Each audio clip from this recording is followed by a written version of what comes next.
Good morning, church. Thank you for joining us for our daily Devo. Today we're in Genesis chapter 12, verses 1 to 3.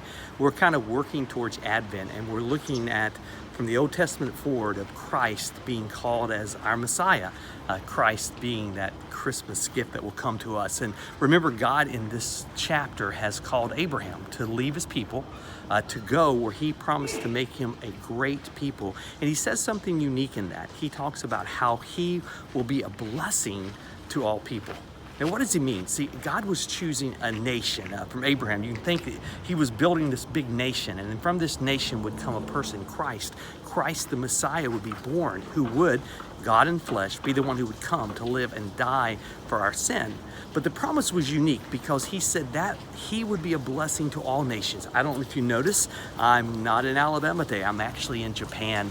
Behind me is one of the temples that's been around since 600 AD. And it made me think, even here in this far land, Christ is the blessing that Abraham is bringing this message of hope, not just to a part of the world, not just to Jewish people, but to the world as a whole. See, Christmas is not a Western thing.